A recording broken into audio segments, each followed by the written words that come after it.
Law simplified, जहां हम कठिन कानूनी बातों को आसान रोजमर्रा की बातों में समझते हैं। दोस्तों, आज हम एक ऐसे केस की बात करेंगे जिसमें सुप्रीम कोर्ट ने एक शख्स की फांसी की सजा को पलट दिया। इल्जाम था कि इस व्यक्ति ने एक नाबालिग बच्चे का अपहरण किया, रेप किया, फिर उसकी हत्या कर दी। ट्रायल कोर्ट ने उसे फांसी की सजा दी, लेकिन सुप्रीम कोर्ट ने कहा कि ये ट्रायल ही गलत हुआ। सवाल ये है कि क्या हुआ ऐसा कि सजा रद्द हो गई? क्या पुलिस की गलतियां थी? डीएनए का क्या रोल था? और नए कानून इस बारे में क्या कहते हैं? इस वीडियो में हम सब कुछ डिटेल में समझेंगे कि पुलिस की चूक कहाँ हुई, डीएनए टेस्ट का पूरा प्रोसेस जानेंगे, एक्स और वाई क्रोमोसोम का मतलब जानेंगे और पुराने कानून जो अब नए हो गए हैं। तो चलो शुरू करते हैं। सबसे पहले हम केस के बैकग्राउंड को समझने की कोशिश करते हैं। तो ये केस है करणदीप शर्मा और palazzo versus state of Uttarakhand का, जहां एक शख्स पर इल्जाम था कि उसने एक बच्ची का अपहरण किया, उसके साथ रेप किया, जिससे उसकी मौत हो गई। फिर सबूत मिटाने की कोशिश की गई। ट्रायल कोर्ट ने उसे कई धाराओं के तहत दोषी ठहराया। चलो इन धाराओं को समझते हैं। उस पर आईपीसी के कौन कौन से सेक्शन लगे होंगे। तो सबसे पहले उस पर धारा 363 जो कहती है किसी नाबालिग बच्ची का अपहरण के बारे में। धारा 366 शादी या गलत काम के लिए यदि अपहरण किया तो व्यक्ति पर 366 लगती है। अगर रेप किया जिससे कि पीड़िता की मौत हो जाती है तो 376 लगता है। मर्डर के लिए 302 और सबूत मिटाने के लिए 201 लगेगा। नया कानून में ये धाराओं को चेंज कर दिया गया है। जो पहले 363 थी वो अब 137 1 हो गई है। पहले जो 366 थी वो अब 137 2 हो गई है। पहले जो 376 ए थी जिससे ऐसा रेप जिससे मौत होती है वह अब 64 2 हो गई है। मर्डर पहले 302 था तो अब मर्डर 103 हो गया है। 201 सबूत मिटाने वाली धारा नए कानून में 238 हो गई है। पॉक्सो एक्ट की धारा 5 और 6 भी लगाई गई व्यक्ति पर बच्चों के खिलाफ गंभीर यौन अपराध माना जाता है पॉक्सो में। ट्रायल कोर्ट ने इन सबके आधार पर फांसी की सजा दी, लेकिन सुप्रीम कोर्ट ने कहा कि ट्रायल में बहुत बड़ी गलतियां हुई हैं। सवाल है कि ये गलतियां क्या हैं? क्या पुलिस ने जांच में लापरवाही की या कोर्ट ने सबूतों को गलत तरीके से देखा? तो सबसे पहले समझेंगे कि पुलिस की गलती यहाँ पर क्या। तो देखते हैं। ट्रायल में जो आईओ था, इन्वेस्टिगेटिंग ऑफिसर, उसको कोर्ट में बुलाया और वह कोर्ट में गया और उसने बोला कि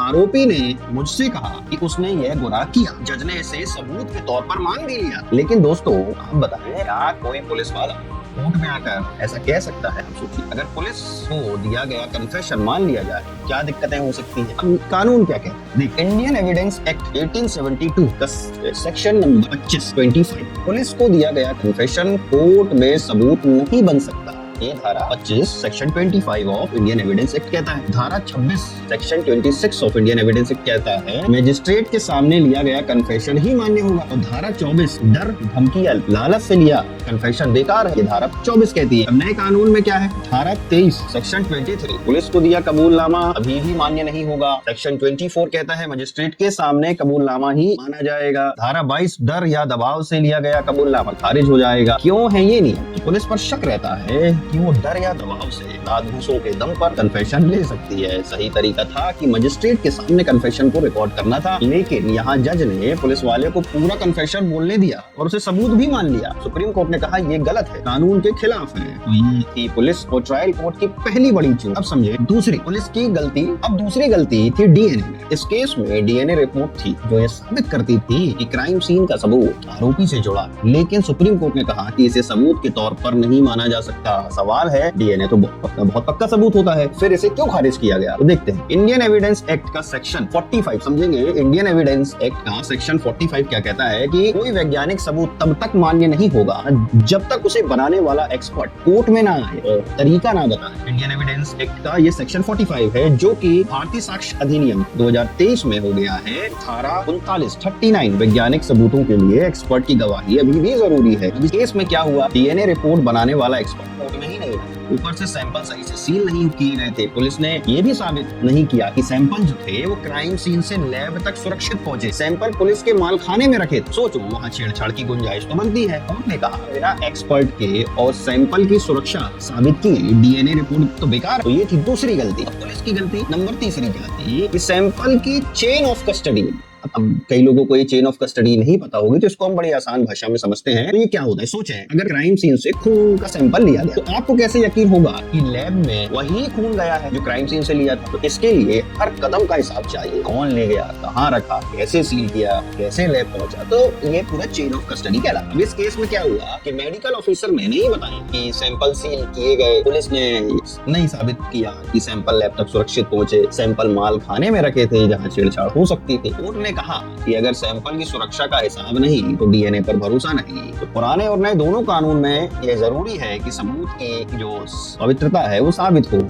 यहाँ ऐसा नहीं हुआ तो सारा डीएनए सबूत ही फेल हो गया। तो ये थी तीसरी गलती। अब कुछ लोगों को समझ में नहीं आ रहा होगा कि ये डीएनए बार-बार करें, ये क्या होता है। तो अब सवाल है ये डीएनए टेस्ट कैसे होता है। तो चलो इसे बिल्कुल आसान आम जन की भाषा में समझते हैं। मान लीजिए क्राइम सीन पर खून मिला, तो ये कैसे अब इसका प्रोसेस होगा पूरा। तो सबसे पहले क्राइम सीन से जो खून मिला है उसका सैंपल लेना होगा। ये कैसा हो सकता है, ये खून हो सकता है, बाल हो सकता है, लार हो सकता है, कुछ भी जिसमें कोशिकाएं हो। सैंपल जो है वो लैब में साफ किया जाता है ताकि सिर्फ उसे उस सैंपल में से डीएनए को एक्सट्रैक्ट किया जा सके। अब एक मशीन से कोशिकाओं को तोड़कर डीएनए को बाहर निकाला जाता है।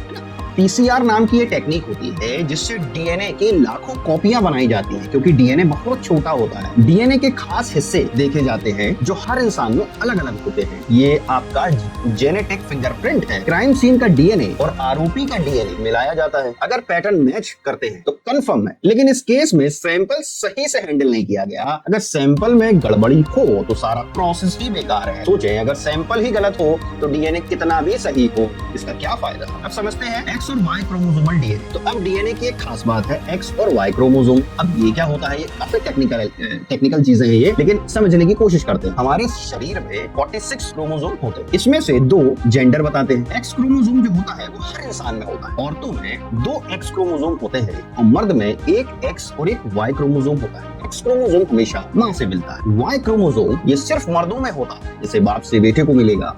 क्राइम में कैसे मदद करता है ये देखो। मान लीजिए रेप का केस हुआ। अब अगर क्राइम सीन पर वाई क्रोमोसोम मिला तो पता चलता है कि वो मर्द का डीएनए है। अब पीड़िता अगर औरत है तो डबल एक्स, तो वाई सिर्फ आरोपी से ही आ सकता है। लेकिन इस केस में सैंपल की गड़बड़ी की वजह से एक्स हो या वाई कुछ साबित ही नहीं हुआ। तो ये तकनीक तभी काम करती है जब सैंपल बिल्कुल सही तरीके से लिया गया हो। तो दोस्तों आज इस केस से हमें क्या सीख मिलती है कि कन्फेशन जो हो पुलिस को दिया बेकार है। पुरानी धारा 25 जो कि नई धारा 23 है इंडियन एविडेंस एक्ट की, मजिस्ट्रेट के सामने ही दिया गया कन्फेशन कोर्ट में मान्य होगा। डीएनए के अब डीएनए बिना एक्सपर्ट और सैंपल की सुरक्षा के डीएनए सबूत बेकार। पुरानी धारा कहती थी 45, नई धारा कहती है सेक्शन 30। चेन ऑफ कस्टडी जरूरी है वरना सब फेल। तो इंडियन एविडेंस एक्ट और आईपीसी अब नए कानून हो गए हैं। इन्हें भारतीय साक्ष्य अधिनियम और भारतीय न्याय संहिता कहते हैं, लेकिन नियम वही है, सबूत पक्के हो, जांच सही हो। इस केस में पुलिस की लापरवाही और ट्रायल कोर्ट की गलतियों ने फांसी को रद्द कर दिया। अब सवाल ये है कि क्या ये शख्स बेकसूर था या सिस्टम की गलतियों ने उसे बचा लिया। आप क्या सोचते हैं कमेंट में बताएं। वीडियो को लाइक करें, शेयर करें, सब्सक्राइब करें। मिलते हैं अगली वीडियो में।